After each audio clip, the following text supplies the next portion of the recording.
Good morning. It's a great privilege for me to stand in front of you and bring God's word this morning. Today we begin a mini-series in the book of Acts. This morning we focus our attention on the sermon of Peter on the day of Pentecost in Acts chapter 2. May I call you to turn with me to the book of Acts, and we read the sermon that Peter preached on that day, the day of Pentecost. So we turn to Acts chapter 2. We'll read beginning from verse 14. That's where his sermon begins. Acts chapter 2 and verse 14. We'll read through to verse 38. But Peter, standing up with the 11, raised his voice and said to them, "Men of Judea, and all who dwell in Jerusalem, let this be known to you, and heed my words. For these are not drunk, as you suppose, since it is only the third hour of the day. But this is what was spoken by the prophet Joel. And it shall come to pass in the last days, says the Lord, that I will pour out my spirit on all flesh. Your sons and your daughters shall prophesy. Your young men shall see visions. Your old men shall dream dreams. And on my men servants and my maid servants I will pour out my spirit in those days, and they shall prophesy. I will show wonders in heaven above and signs in the earth beneath, blood and fire and vapor of smoke. The sun shall be turned into darkness, and the moon into blood, before the coming of the great and awesome day of the Lord. And it shall come to pass that whoever calls on the name of the Lord shall be saved." Verse 22. Men of Israel, hear these words. Jesus of Nazareth, a man attested by God to you by miracles, wonders, and signs, which God did through him in your midst, as you yourself also know. Him, being delivered by the determined purpose and foreknowledge of God, you have taken by lawless hands, have crucified and put to death, whom God raised up, having loosed the pains of death, because it was not possible that he should be held by it. For David says concerning him, "I foresaw the Lord always before my face, for he is at my right hand, that I may not be shaken. Therefore my heart rejoiced, and my tongue was glad. Moreover, my flesh also will rest in hope. For you will not leave my soul in Hades, nor will you allow your Holy One to see corruption. You have made known to me the ways of life. You will make me full of joy in your presence. Men and brethren, let me speak freely to you of the patriarch David, that he is both dead and buried, and his tomb is with us to this day. Therefore, being a prophet, and knowing that God had sworn with an oath to him, that of the fruit of his body, according to the flesh, he would raise up the Christ to sit on his throne.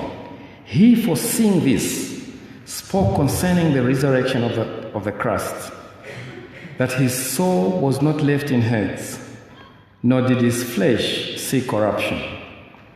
This Jesus God has raised up, of which we are all witnesses. Therefore, being exalted to the right hand of God, and having received from the Father the promise of the Holy Spirit, he poured out this which you see and hear. For David did not ascend into the heavens, but he says himself, "The Lord said to my Lord, sit at my right hand, till I make your enemies your footstool." Therefore, let all the house of Israel know assuredly that God has made this Jesus, whom you crucified, both Lord and Christ. Shall we pray? Eternal and blessed God, we are so favored this morning, so blessed that, Father, you have gathered us in this manner, that you might open your word to our hearts. As we've been singing from the start of this worship service, we echo back our prayer to you, Lord. Oh, may we find Christ the solid rock on which we will stand by the end of this sermon. Lord, we pray that in Christ alone may our hope be found. Show us Christ this morning. We pray, Father, that you might, as you did on the day of Pentecost, bless us with the presence of the Holy Spirit amongst us. That, Father, he might attend to each one of us, that he might warm our hearts. Those of us that do not know you, that he might open our hearts, that we might see Christ in this day. We pray for your blessings through that name that you have highly exalted, the name that is above all names, the name for whom every tongue shall confess, every knee bow, that name of the Lord Jesus Christ. Amen. So as I said in my opening, we will focus our attention on the passage that we've just read. And this passage is about a sermon that Peter preached on the day of Pentecost. It was the first public declaration of the resurrection of the Lord Jesus Christ. I will invite you to just notice some general aspects about this sermon. We will run through what the main thought that Peter had in preaching this sermon is in this, what we have read. After which, I will invite you to settle your attention with me in verse 36, because verse 36 is a summary of what Peter is saying. I'll read it again. Therefore, signifying that may I sum it up to you that I'm preaching to, let all the house of Israel know assuredly that God has made this Jesus, whom you crucified, both Lord and Christ. May I invite you to, first of all, examine the audience that Peter is preaching to. In verse 5 of the chapter we are considering, mentions a bit of the audience that is preaching to. And here he says, and there were dwelling in Jerusalem Jews, devout men from every nation under heaven. That was Peter's audience. Part of it was these devout Jews that came to Jerusalem because there was a celebration that we'll talk about as we move on. So in the audience that Peter was preaching to were these devout Jews, were these godly men that were waiting for the Messiah, were these Jews that were well versed with the scriptures of the Old Testament. But also in verse 14, we are told of another aspect of the audience that Peter is preaching to. Verse 14, but Peter, standing up with the 11, raised his voice and said to them, men of Judah and all who dwell in Jerusalem. He spoke to the residents of Jerusalem as well. In the audience, there were people that just resided in Jerusalem. And Peter's message was also directed to them. Verse 22, 29, and the verse that we'll be focusing on shows us that he spoke to the nation of Israel, the house of Israel. There's a third group in the audience, and we'll dwell a little bit on those. Verse 13, Peter's sermon is a response to this group. Verse 13, others mocking said, "They are full of new wine." In the audience, there were mockers, there were scoffers, there were ungodly people. There was a section in the audience that Peter was preaching to who were numb to the things of God, who took the things of God casually, who were not moved by the wonders of God.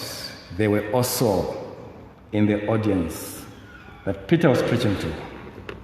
Brothers and sisters, friends, could be seated in this audience, godly people, people that have taken their time before coming here, seeking the face of God, that God might show to them his wonders this morning.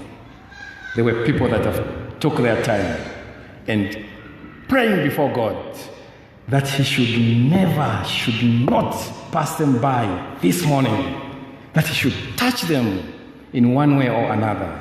And from the beginning of the worship of this service, they've been looking around. What is it that God is talking to me about this morning? Devout and very godly. Brothers, sisters, herein are seated the residents of Lusaka. Those that have just found themselves here by accident.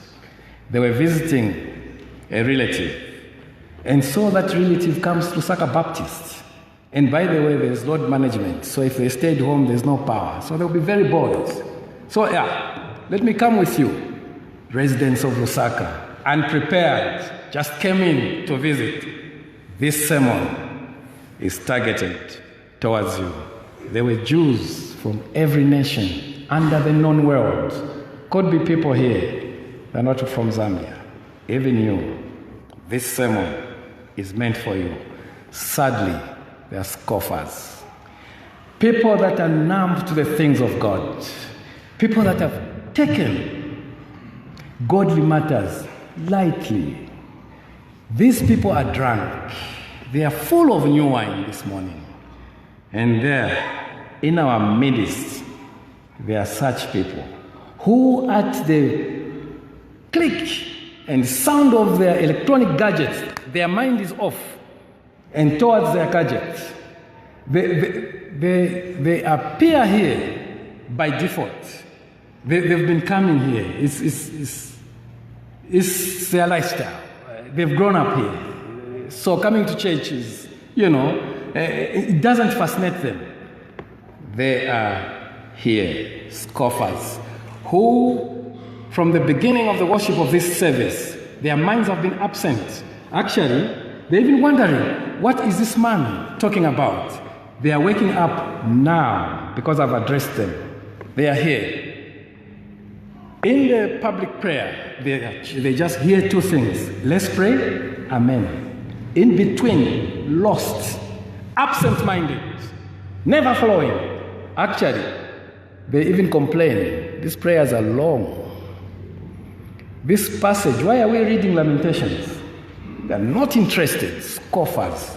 They are here. Peter addresses you. And this morning, may I echo Peter's words. He says, heed my words. Brothers, friends, listen, sit up this morning and listen to me. Because this sermon is directed towards you and me. And so Peter responds to the scoffers who said they are drunk. Verse 13. They are full of new wine. Actually, ignore them. If it were possible, arrest these people that are speaking in strange tongues. They are making noise.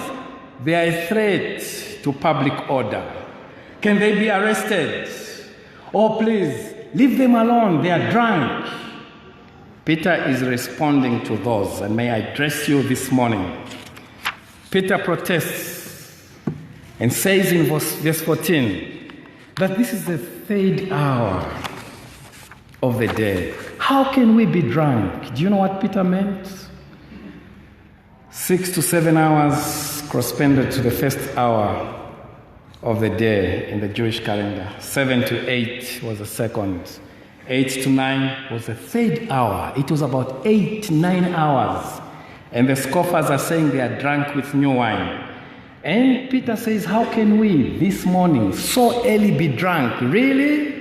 We speak in strange tongues and declare the wonders of God in your various languages, and you're telling us that we are drunk? Well, in the Jewish custom, the third hour also corresponded to the first sacrifice in the day. And in their custom, during that hour or before that hour, it was mandatory. They never took anything. They never ate anything. Neither did they drink. Can you imagine they are now being accused of drinking wine? They could not drink water. Now they are being accused of drinking wine in the third hour. This was ridiculous. Peter responds and says, we are not drunk. This is early in the morning. This is only the third hour. Further on, it was a day of Pentecost. It was a feast of weeks, as recorded in Deuteronomy chapter 26. Okay? It was 50 days after the Passover. It was a celebration of the first ripe ears of barley, or the first fruits of harvest. It was a day of Pentecost. So it was a special day. It was a feast of celebration. It was some institute that God instituted. When you are in your land and are settled, bring your first fruits, give thanks to God. And now you're accusing us in this early morning that we are drunk? It's unthinkable. That's what Peter is saying. So he draws their attention. Remember, they are godly people there, vested in the Old Testament. And so he tells them, he quotes from the book of Joel. And we read from verse 17 of the promise of the Holy Ghost. And so Peter says, look, we can't be drunk. What you are seeing, this proclamation in strange languages, this declaring of the wonders of God before you, is a fulfillment of Scripture. We are not drunk. You are numb to the things of God. You are ungodly, scoffers. You can't even read the times. You can't relate to these events to the Scriptures. Peter says, this is a fulfillment of the Scriptures. And he quotes Joel. And he shows to them that this is a fulfillment of what was promised. But you know what, boys, friends, brothers and sisters? It was also a fulfillment of the promise of the Christ himself. If you read John, and beginning from chapter 14, and you arrive in chapter 16, the Lord Jesus Christ begins to prepare his disciples of his departure. And he begins to feel the sadness in them, and he comforts them and tells them, unless I leave, the Comforter will not come. It was a promise by the Lord Jesus Christ. He also mentions it in chapter 1 and verse 4 of the book that we are considering, Acts chapter 1 and verse 4. The Bible reads, and being assembled together with them, he commanded them not to depart from Jerusalem, but to wait for the promise of the Father, which he said, you have heard from me. I've been talking about this thing. Wait, tarry in Jerusalem. There is a promise coming. You'll be endowed with the Spirit of God. Power will be vested in you by the Spirit of God. And so Peter tells his audience, look, it's not about being drunk. It's a fulfillment of what God has said. Very important, of what Christ himself has promised. That he'll send his Spirit upon all flesh, upon all manner and class of people, and they will prophesy. And we read in the scriptures, brothers, that no neighbor will teach the other because of what God will do. After quoting Joel chapter 2, 28 to 32, in verse 22, he says, men of Israel, hear these words, Jesus of Nazareth. Peter is trying to argue with his audience that we are not drunk. He directs their attention to the prophets in Joel. He tells them that what is happening, What you are seeing and hearing is a fulfillment of what Joel talks about. In verse 22, he immediately directs their mind to Jesus of Nazareth. I can't see the connection. Can you? The promise is given. Then he says, men of Israel, hear these words. Jesus of Nazareth. I thought he should have started explaining the outpouring of the Holy Ghost. He says, Jesus. The connection, brothers and sisters, the cause of the outpouring of the Holy Ghost is Jesus of Nazareth. Show us Christ, and Christ alone. Christ is the reason for the pouring of the Holy Ghost. They are in Jerusalem, the city of David. We read in the passage we read, he even tells them, the grave of David is here. David, their revered king. David, the foreshadow of the kingdom of God, of the kingdom of Christ, of the reign of Christ. David, the first successive king in the nation of Israel. Since they left Egypt, they settle in his reign, and God gives them peace and gives them success against their enemies. They conquer many nations, and they get established under the rule of David. And it's in Jerusalem, that's where the city of David is. And it's in this city that Peter preaches this sermon. And because of that, he directs the attention of his hearers to what David talks about the Lord Jesus Christ. In verse 5, for David says concerning him, concerning Jesus, the reason of the pouring of the Holy Ghost. I foresaw the Lord always before me.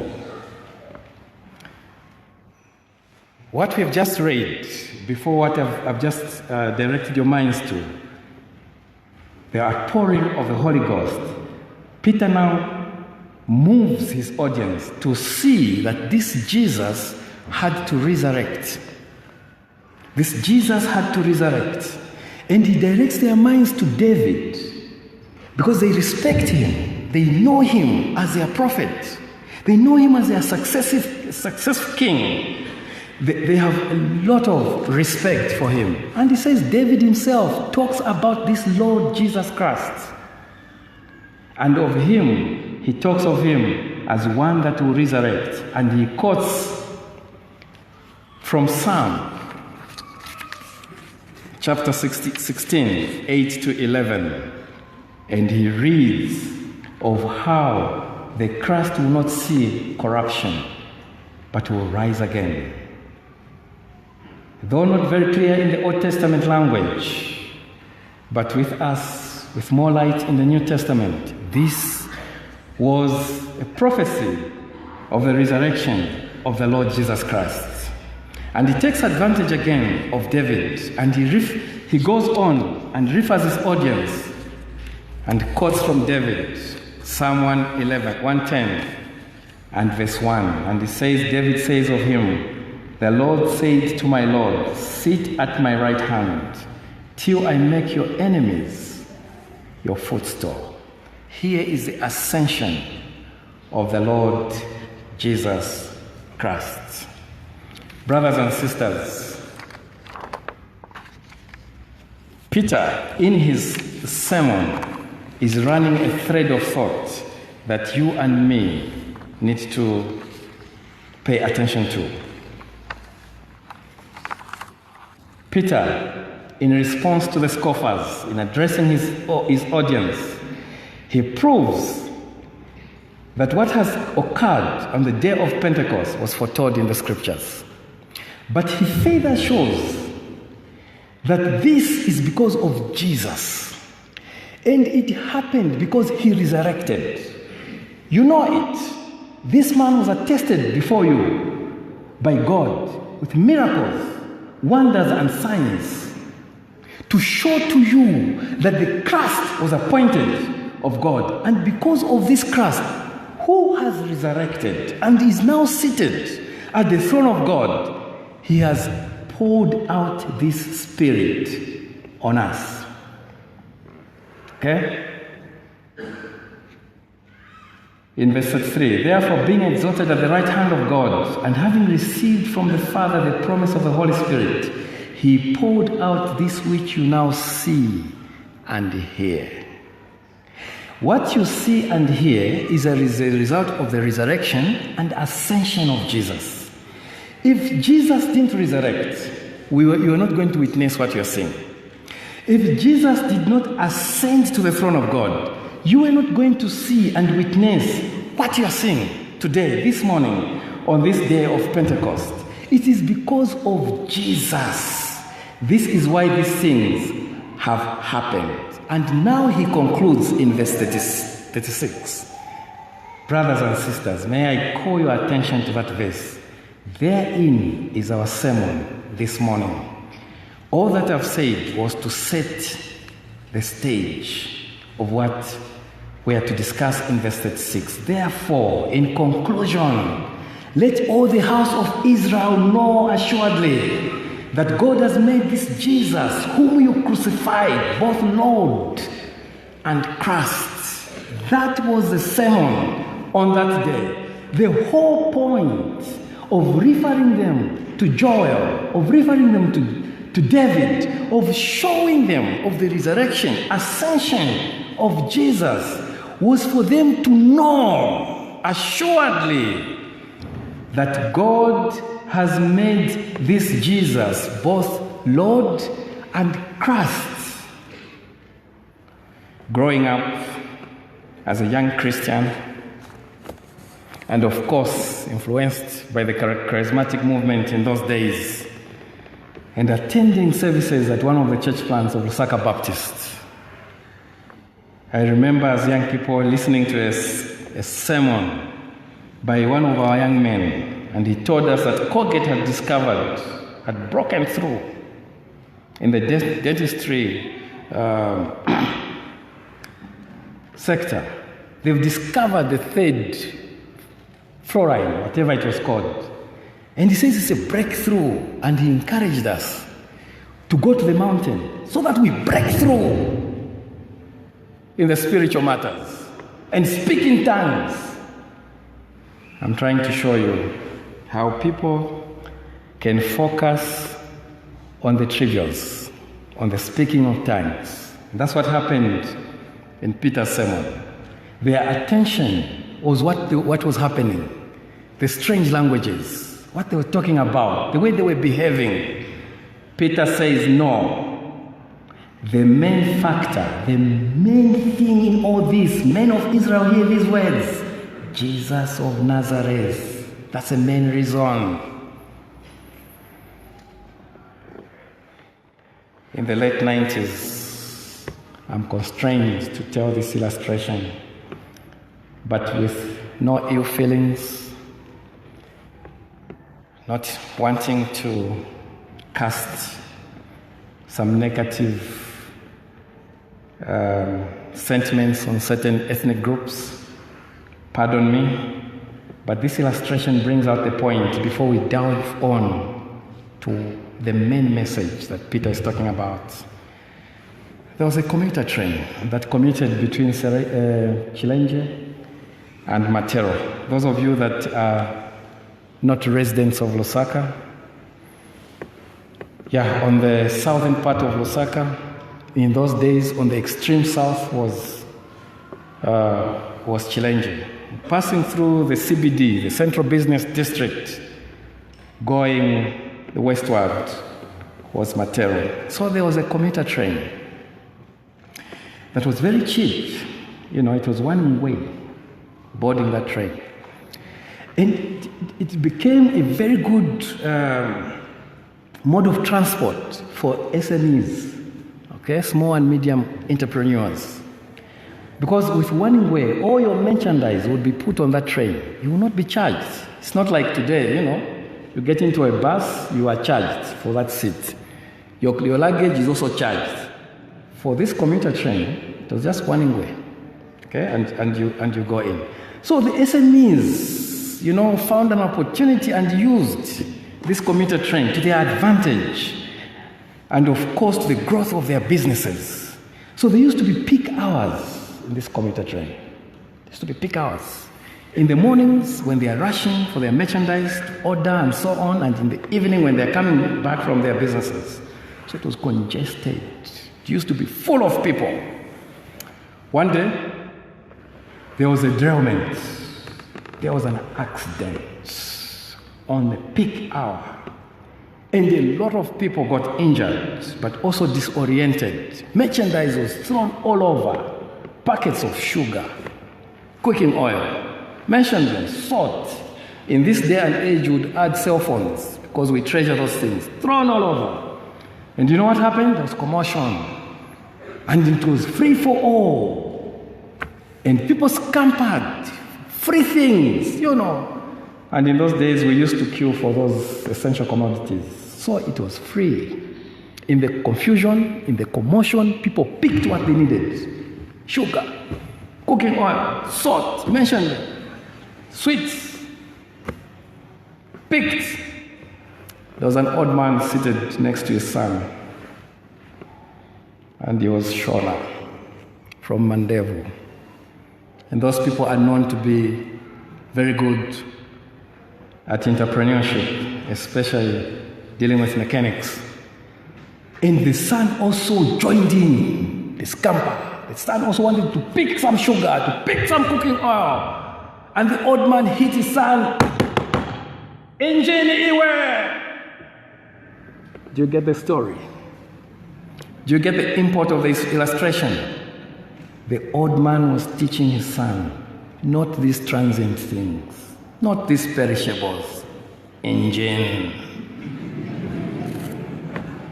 Brothers and sisters, may I turn your attention to the engine of this sermon, verse 36.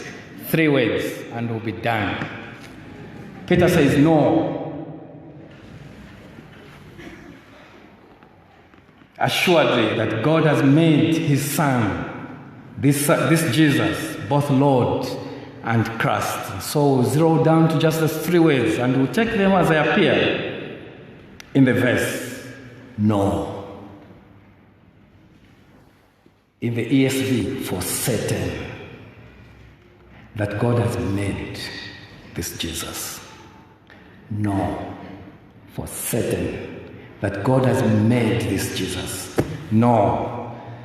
Peter is telling his audience, acknowledge that this Jesus, whom you have despised, even if God had attested him with miracles and signs in your midst, you despised him and handed him over to lawless men and crucified him. You must know this day that this Jesus, you must acknowledge that he has been made both Lord and Christ. You must know. You must acknowledge. Peter says, beware. Beware of this. Be consciously aware and awake to the absolute necessity of this Jesus. You must know that this Jesus, God has made him to be both Lord and the Christ. You must know. You must acknowledge him. You must be aware that he is absolutely necessary for your salvation. Don't fix your eyes on the temporal things, on the sugars and the tomatoes that were flowing around. Engine, the Christ, center on him. And so as he quotes Joel, he immediately directs their attention to the matter of the sermon. This Jesus of Nazareth, you must know. You must acknowledge him. You must beware of the fact that is absolutely necessary for your salvation. You must understand the person of this Jesus. He calls him this man that God was attested by God to you. You must be aware of this person. You must understand his person, his atoning work. You must appreciate his substitutionary sacrifice. You must understand this. You and me, Peter says, we must appreciate and understand that our eternal punishment was laid on him and that the immortal died. You must know. You must acknowledge. You must beware, consciously awake to the absolute necessity of him to your salvation, but you must understand. You must understand his person. You must understand his atoning work.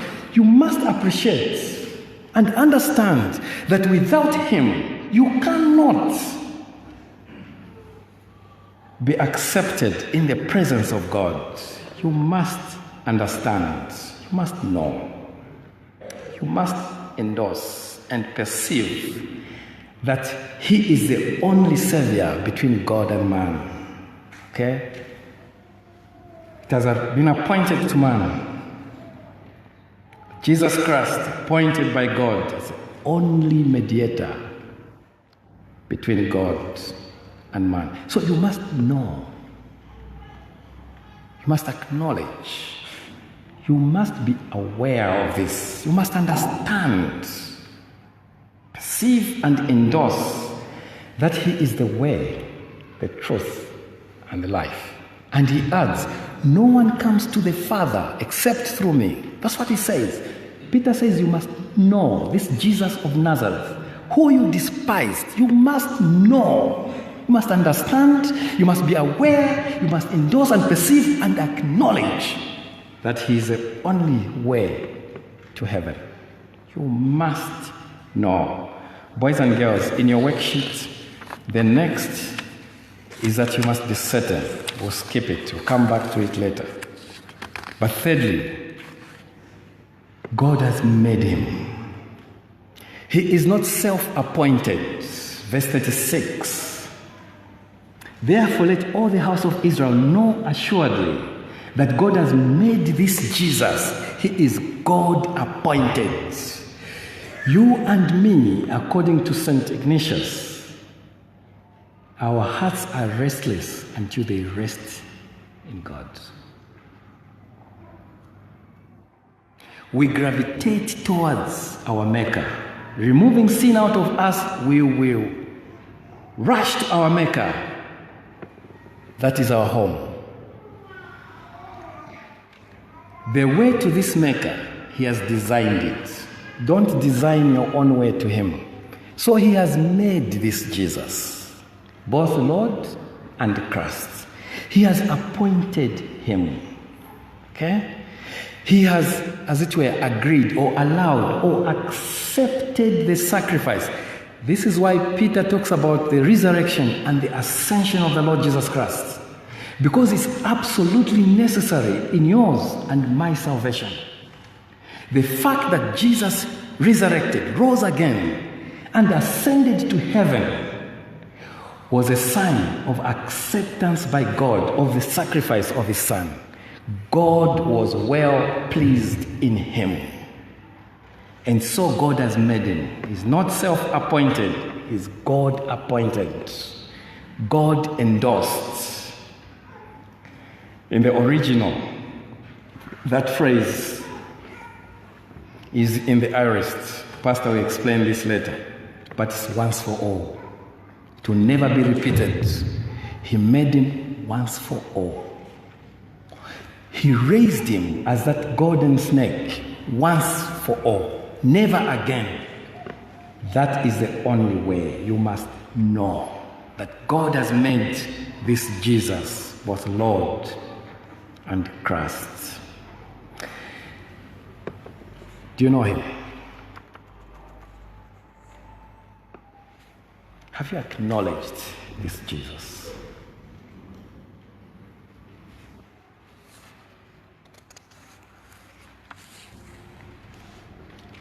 He says he has made him Lord. He is supreme in authority, actually equivalent to God himself, because that's what David tells us. He says, the Lord said to my Lord, sit at my right hand. God said to God himself, he has made him Lord. He's God himself, the controller of all the universe. Yes, this is why every tongue, every knee shall bow, because his name is highly exalted.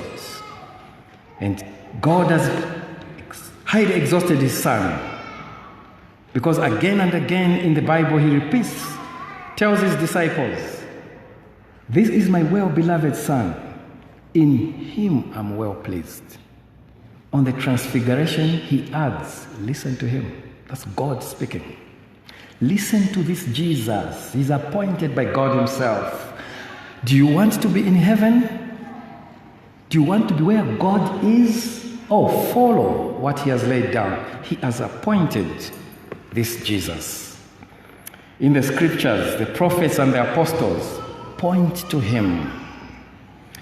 The fulfillment of the scriptures is in this person of the Lord Jesus Christ. He is Lord. He reigns invisibly. Those godly people among us, he reigns in their hearts. Oh, what deep peace they experience. We sang earlier on. Oh, what joy they experience because they belong to this kingdom whose Lord is Jesus Christ, made by God himself. You think this is a mystery that we are speaking in strange languages? You think this is astounding to you? You can't understand how we're speaking this? We belong to this Lord, appointed by God. He's the master of everything. He has poured out his spirit and has instantly taught us the languages because he is Lord. Is he your Lord? Do you acknowledge this Jesus as your Lord? Is your heart's allegiance to the Lord Jesus Christ? Is your will fully surrendered to this Lord that God has appointed? Is your life a life of obedience to this Lord who God has appointed? He further says, he's made him both Lord and Christ. Remember, the audience is Jews. They are looking forward to the coming of the Messiah. Their religion is looking forward to a type of David that will come and reign and liberate them from all the oppressions that they've gone through as a nation. Right now, as he's talking to them, they are under the Roman rule. And so they are looking forward to this Lord, to this Messiah. And Peter tells them, this Jesus that you ignored, this Jesus that you handed over to lawless people, this is the Lord and Christ. He's the Messiah. He's the anointed one, the consecrated one. This is why he attested him with those signs, wonders in your midst, to show to you that this is the Christ. And so God bore testimony to him through miracles. But above all, the resurrection and the exaltation, which was manifested on the Pentecost day by the outpouring of the Holy Ghost. Do you know him as Lord in your life? Do you know him as your Savior, the Messiah, the promised one? Friends, Peter adds to his sermon in the conclusion, he says, but therefore let all the house of Israel know assuredly, may I borrow the ESV, know for certain that this Jesus, you must know for certain that this Jesus has been made both Lord and Christ. Peter says you must know without a doubt. It must not be an in the event case. And sadly, most of us are into in the event. We come to church, we pay allegiance to the scriptures just in the event that they are true. Just in case on the last day, you know, these things that are preached and written, they are true. Some of us on the last day, the impossible. You appeared and said, oh, discovered that Muslim was the right way. You see? I knew. You're not certain. Peter says, know for certain, without a doubt, that this Jesus is the way to heaven. That this Jesus is the Christ. That this Jesus is the Messiah. That this Jesus is the Savior of the world. You must know without a doubt. The word that he uses is similar to what is in Mark 14 and verse 44.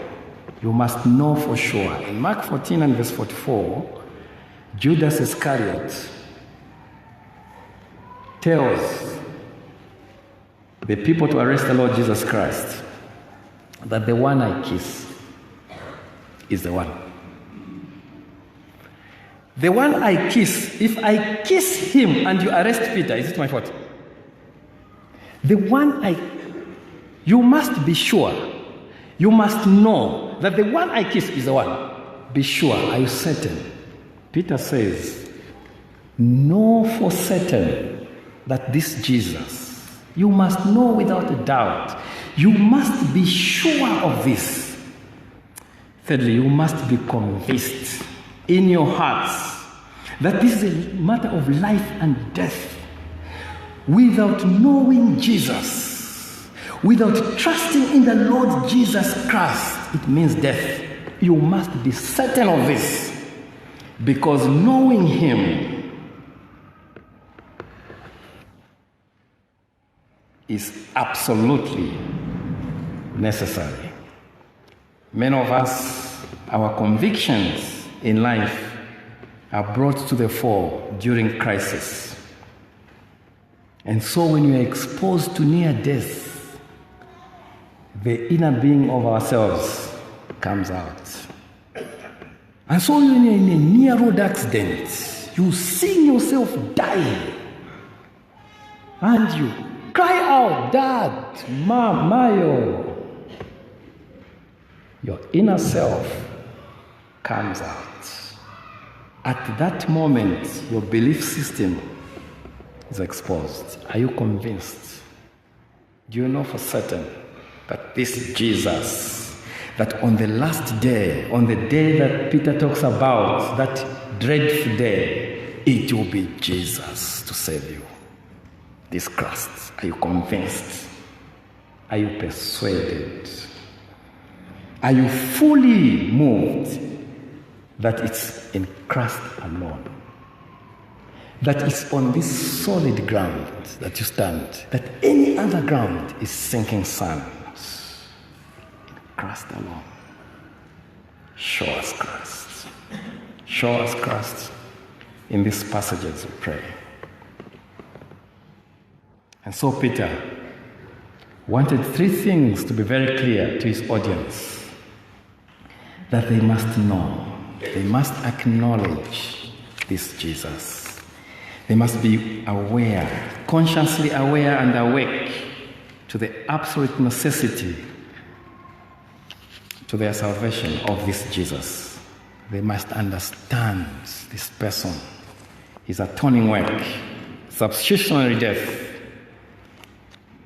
of this Jesus. They must endorse, perceive, and understand him. But secondly, Peter wanted them to know that God has made him, that is God appointed, that is endorsed of God, that is put forth by God as the Christ, as the Lord and Christ. But further, Peter wants to know the audience to know that they must know this for certain. You must be sure of this. You must not doubt of the Lord Jesus Christ's office of being Lord and the Christ, the Messiah. You have waited for this Messiah. Here he is. And you must not doubt about his being the Messiah, being the appointed one that God has raised. In summary, and by way of conclusion, this is what Peter is trying to preach to his audience. The outpouring of the Holy Spirit on the day of Pentecost was in fulfillment of the scriptures. More importantly, to the ministry of the Lord Jesus Christ. It is because of the Lord Jesus Christ that the Spirit was poured. And this is what the Jews were seeing and was manifested in the disciples, the speaking in strange languages, declaring the wonders of God. So, the pouring of the Holy Spirit was because of Jesus. Secondly, Peter wanted his audience to know that Jesus has resurrected. And because Jesus rose again, That secures our justification. God was satisfied with his sacrifice. God accepted his sacrifice. And so our justification was secured. Peter shows his audience that Jesus ascended to the right hand of the throne of God. Showed them that he is highly exalted, far above all things and creatures. No longer to be despised as he was, no longer to be humiliated as he was. But according to verse 20, he'll come back on that day that he tells them, that dreadful day, awesome day of the Lord. These things will happen before the coming of the awesome day of the Lord. Jesus is coming. In all these things, Peter wanted the audience to acknowledge Jesus as Lord and Messiah. Do you know him as your Lord and Messiah? Do you know him for certain? Is he your Savior? You as an individual, is he your Savior? Verse 36, therefore let, that little word let is in the present imperative, meaning that it's a command to be obeyed and obeyed now. Therefore let all the house of Israel know assuredly that God has made this Jesus, whom you crucified, both Lord and Christ. Peter puts it across to us that this is an imperative. We must do it. It's a command to all of us seated here. And what is our response? Our response is in verse 38. Repent. And let every one of you be baptized in that same Jesus, in James, the heart of the matter, the Lord Jesus Christ. And brothers and sisters, this is how from the morning we have centered our minds on this Jesus. Because it's about Jesus. In Christ alone, my hope is found. My hope is built on nothing less than Lord Jesus Christ, the solid rock on whom I stand. And we cried before this sermon before the Lord, prepare our hearts. And we sang together, show us Christ. Have you seen him in this passage, in this sermon, Peter? Let everyone seated here know for certain that this Jesus is both Lord and Christ. He's the only way to heaven. Do you know him? Shall we pray? Father, we are grateful to you for the manner in which you have attended to us in this worship service. Grateful, Father, for the focus on that blessed Son, in whom you are well pleased, him that you have highly exalted and made to be both Lord and Christ. Our cry this morning is that this be true, that we will rest in Christ alone, that we will stand on that solid rock for our salvation, that we will not trust in anything but him alone. So, Lord, we pray that the Spirit of God might continue reminding and echoing back the words that we've heard this morning. Pray that, Father, you might give restlessness to that heart that does not know you as Lord and Savior. Pray that, Father, you might call such to yourself. Pray as we part one from another that your blessing might rest upon us. Ask that, Father, may the rest of this day be spent focusing and meditating Christ alone. Because we pray in Jesus' name. Amen.